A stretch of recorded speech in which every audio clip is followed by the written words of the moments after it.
Kalau kita mencari pemimpin Indonesia ke depan, maka kita harus memilih pemimpin yang berkemampuan manuver di antara 190 negara dunia, terutama negara Sekutu Barat dan negara terikat dengan Yuan Tiongkok secara mumpuni.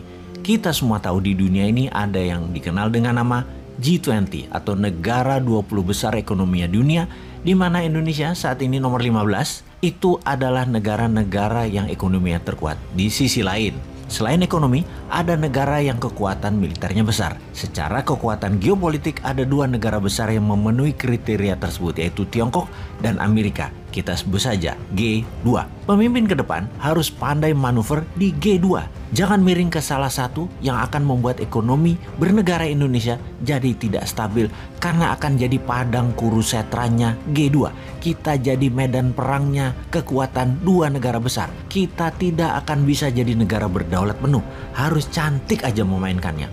Mudah-mudahan paham itu calon pemimpin yang ada sekarang di etalase calon pemimpin di tahun 2024. Kita ke dalam negeri sekarang. Memang menjadi pemimpin di Indonesia, kita dipilih oleh 180 juta mata pilih nanti di tahun 2024. Mengambil hati 180 juta rakyat yang 65% tamatan SMP ke bawah dan tinggal di desa atau di rural area. Tidak heran para calon akan menari di 2024. Banyak yang menyederhanakan gayanya biar terlihat sejajar dengan pemilihnya tersebut. Menorakkan penampilannya dengan gaya host di TV swasta, saling samber nyablak bicaranya, buat garger kelucuan agar mendapat perhatian dan kesukaan. Tujuannya adalah supaya populer. Apapun cara dipakai, dipamerkan, dan dilakukan. Karena sekali lagi, yang ditarget adalah 65% penduduknya itu adalah tamatan SMP ke bawah. Jadi harus norak, harus kampungan. Populer sekali lagi di kalangan tamatan SMP ke bawah yang menjadi target mereka.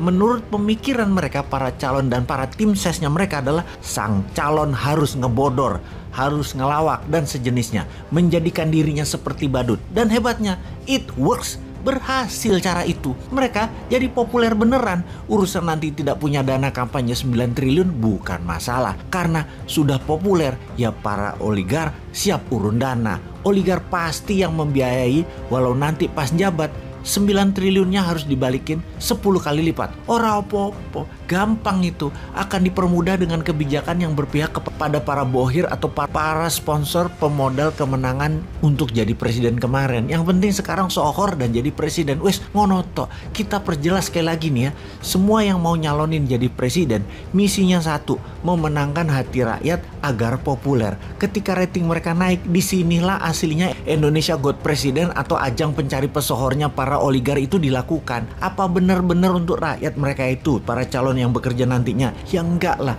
balikin modalnya dulu para oligar dan sponsor, termasuk memberi jabatan tim sesnya dulu, serta bagi kue kepada para politikus partai di posisi basah di pemerintahannya agar modalnya pada balik dulu. Intinya, 3 lingkaran utama pejabat tertinggi adalah oligar, sponsor, partai, dan politikus. Terakhir adalah tim ses. Ini harus dibelah duren dulu. Rakyat kapan? Rakyat pakai buzzer aja nantinya dimbung-bung berita positif pejabat nantinya, itu aja udah seneng rakyatnya. Rakyat itu sungguhnya autopilot. Jadi pejabatnya tuh gampang, mikiri politik aja, mikiri berita positif yang pakai buzzer aja, selesai masalahnya. Di sini kita di tahun 2024 kita harusnya mulai sadar. Kita harus membangun kesadaran bernegara bahwa kita harus memilih pemimpin yang tidak ada unsur oligarkinya, mengerti manuver luar negeri dan punya konsep memakmurkan rakyat secepat mungkin, lalu membuat Indonesia menjadi negara superpower di tahun 2045 dengan GDP per kapita naik 5 kali lipat dari sekarang menjadi di atas $20.000 GDP per kapitanya. Coba kita review 2 presiden terakhir, karena 2 presiden terakhir dipilih langsung sistemnya.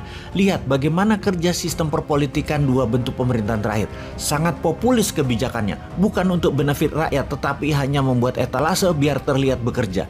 GDP per kapita nggak naik selama 7 tahun, nggak kerasa buat rakyat. Di mantannya dulu dia beruntung karena harga komoditi naik di tahun akhir jabatan dia di 2010-2013, jadi terlihat menaikkan pendapatan, padahal dapatnya windfall, dapatnya durian runtuh. Jujur, bukan dari kebijakannya. Intinya ke depan harus berubah 180 derajat. Sayangnya para calon yang di etalase mengacu pada gaya 3 pemerintahan terakhir yang populerisme, pro investasi asing, termasuk FDI dan hutang negara karena APBN selalu minus. Jujur, heran deh di kalangan masyarakat hanya mengutak-atik 10 nama di etalase para calon 2024 tanpa satupun melihat kualifikasi mereka untuk punya konsep bernegara agar Indonesia menjadi negara superpower di 2045. Ayo, rincikan grand plan-nya. Ada nggak? Pengen tahu kita? Kita semua tahu bahwa Indonesia memang ditakdirkan untuk menjadi global player, menjadi pemain dunia, menjadi penghulunya dunia.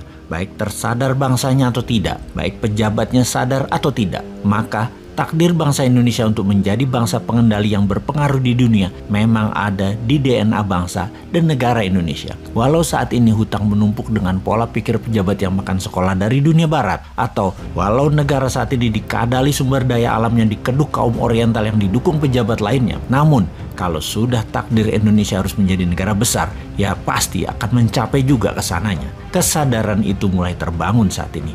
Nasionalisme mulai naik, masyarakat mulai belajar dan hati-hati memilih dan bertindak ke depannya. Kesadaran kemakmurannya bukan karena kebijakan pejabatnya, namun memang karena kepintaran alaminya yang terjadi saat ini. Walau sudah dikekang dan dibatasi kreativitasnya dengan peraturan pemerintah yang ketat, tetap membuat rakyatnya jadi kreatif dan produktif apapun caranya, karena memang DNA kita DNA juara, DNA pemain dunia, DNA global player. Kita ini bangsa survival yang bertahan di tengah bencana, di tengah masalah, dan di tengah kerusakan dengan bergantung pada kekuatan gotong royong bangsa sendiri. Kita buktikan sejarahnya bahwa tanah air kita, alamnya mengingatkan bahwa jangan main-main dengan Nusantara. Misalnya, alam meledakkan gunung berapi yang menyebabkan terjadinya Danau Toba mengguncang dunia dengan kekuatan erupsi super atau ledakan dahsyat pernah dihasilkan Gunung Toba di Sumatera Utara sekitar 74.000 tahun yang lalu. Efek ledakan tersebut membuat dunia berubah, banyak kematian terjadi, namun pastinya yang survive adalah yang terpilih yang tahan uji. Lalu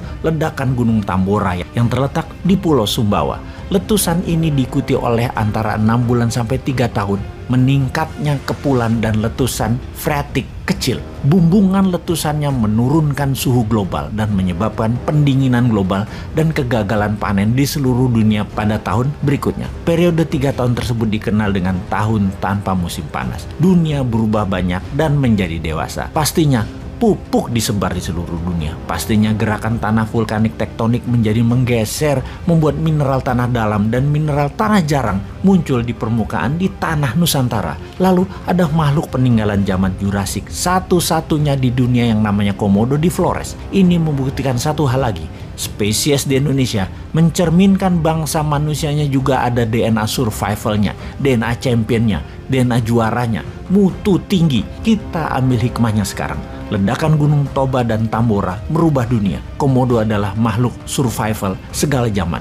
Indonesia untuk menjadi pemain dunia harus menciptakan ledakan-ledakan Toba dan ledakan Tambora yang baru dengan semangat survive segala zaman yang sesungguhnya ada di DNA putra-putri bangsa Indonesia. Corona itu tidak akan bisa mengalahkan bangsa Indonesia, apalagi kalau produk lokal mendapat izin edarnya. Bahkan bisa tanpa vaksin, bahkan bisa tanpa PCR.